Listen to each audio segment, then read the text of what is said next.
Hello friends. यह कहानी एक ऐसे व्यक्ति की है जो एक ऐसा मंत्र जानता था जिससे 7 रत्न उसके हाथों में आ जाते थे। प्राचीन समय में एक पंडित जी थे। वो एक ऐसा मंत्र जानते थे जिससे 7 रत्न जैसे हीरा, माणिक्य, नीलम आदि उनके हाथ में आ जाते थे। लेकिन यह मंत्र वह तभी काम करती थी जब सारे तारे एक निश्चित दिशा में आ जाते थे, और यह स्थिति वर्ष में केवल एक बार आता था।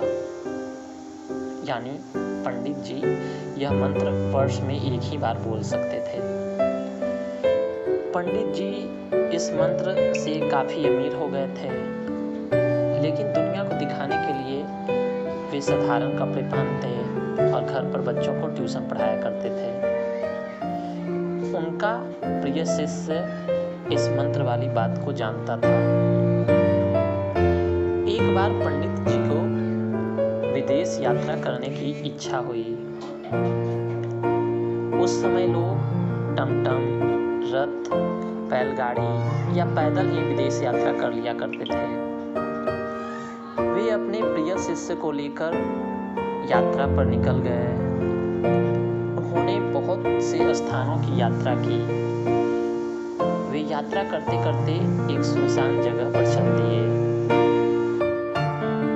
तभी उस बियाबान से 500 डाकू सामने आए और दोनों को घेर लिया और पैसे लूटने लगे। पर उन दोनों के पास सारे पैसे खत्म हो चुके थे। तब डाकू ने पंडित का अपहरण कर लिया और बोला कि तुम उसके घर से 5 लाख रुपया लाओ, तभी मैं इसे छोड़ूंगा। और उसने शिष्य को छोड़ दिया।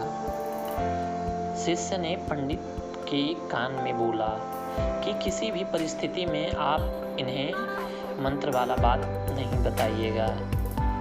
ऐसी हिदायत देकर वह चला गया। इधर 1-2 दिन बीत गए। तभी 2 दिन बाद रात में वह पंडित जी बैठे हुए थे, तो वे आसमान की ओर देखने लगे कि सभी तारे एक निश्चित दिशा में आ चुके थे। यह वही समय था जब मंत्र का उच्चारण वे कर सकते थे। उन्होंने सोचा कि क्या पता मेरा शिष्य 5 लाख का इंतजाम कर पाए या नहीं। तो उन्होंने डाकुओं के सरदार से बोला कि अगर मैं आपके को 7 रत्न दे दूं तो क्या आप मुझे छोड़ देंगे।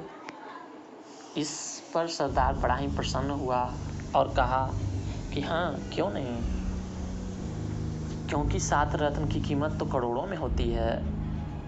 तो उन्होंने मंत्र पढ़ा और 7 रत्न उनके हाथ में आ गिरा। उन्होंने रत्न सरदार को दे दिया। सरदार ने उनकी खूब आवभगत की और उन्हें खूब खिलाया पिलाया और नाच गाना दिखाया। अगली सुबह डाकू अपना ठिकाना बदल रहे थे, तो डाकू के सरदार ने कहा कि हम अपना ठिकाना बदल रहे हैं, क्या आप भी हमारे साथ चलना चाहोगे। तो पंडित ने हाँ में जवाब दिया। वे चलने लगे। तभी चलते चलते फिर भी एक बहुत ही सुनसान जगह पर पहुंचे। फिर अचानक से दूसरे दल के 500 डाकू आ झपटे और पहले दल के लोगों को घेर लिया और पैसे मांगने लगे। तो पहले डाकुओं का सरदार बोला कि हम दोनों डाकू हैं।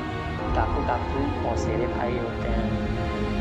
अगर पैसे ही मांगना है तो इस पंडित से मांगो। इसे एक ऐसा मंत्र पता है जिससे 7 रत्न आ जाते हैं। दूसरे दल के डाकू ने पंडित से कहा, तुम मंत्र पढ़ो और मुझे 7 रत्न दो। तो पंडित ने कहा कि मैंने तो साल में केवल एक ही बार मंत्र पढ़ सकता हूँ, जिसे मैंने कल रात को ही पढ़ दिया। अगर तुम्हें रत्न चाहिए तो तुम्हें 1 साल का इंतजार करना होगा। डाकू का सरदार गुस्से से बोला, झूठ बोलते हो तुम। और उनका सिर काट दिया। फिर उसने सोचा कि अगर इसने 7 रत्न कल दिए थे तो इसके पास ज़रूर धन होगा। इसके बाद दोनों गुटों में लड़ाई छिड़ गई। इस लड़ाई में 998 डाकू मारे गए और केवल 2 डाकू बच गए। एक इस दल का था और दूसरा दूसरे दल का। तो पहले वाला बोला, रुक जाओ, मैं जानता हूँ कि धन कहाँ है, हम लोग धन को आपस में बांट लेते हैं। तब दोनों राजी हो गए और दोनों को भूख लगी थी। एक डाकू को उन्होंने बाजार में भेजा कि जाओ भोजन लेकर आओ। तो जो डाकू बाजार गया वह रास्ते में सोचने लगा कि अगर मैं खाने में जहर मिला दूं तो सारा धन मेरा हो जाएगा। उधर दूसरे डाकू ने सोचा कि जैसे ही वह आएगा मैं उसे तलवार से मारकर सारा धन हथिया लूँगा। और दोनों ने ऐसा ही किया। जैसे ही वह खाना देकर आया, पहले डाकू ने उसे तलवार से मार दिया और दूसरे डाकू भोजन करने से मर गया, क्योंकि भोजन में जहर मिला हुआ था। तभी पंडित जी का शिष्य वहाँ आया। जब उसने देखा तो वह सारा माजरा समझ गया और कहा कि काश गुरुजी ने यह मंत्र वाली बात न बताई होती तो इतनी जानें न जाती। और वह धन तथा गुरुजी की लाश लेकर अपने देश आ गया। तो ऐसे ही और अच्छे वीडियो देखने के लिए आप हमारे चैनल को लाइक करें, सब्सक्राइब करें, शेयर करें और कमेंट करके बताएं कि वीडियो कैसी लगी। धन्यवाद।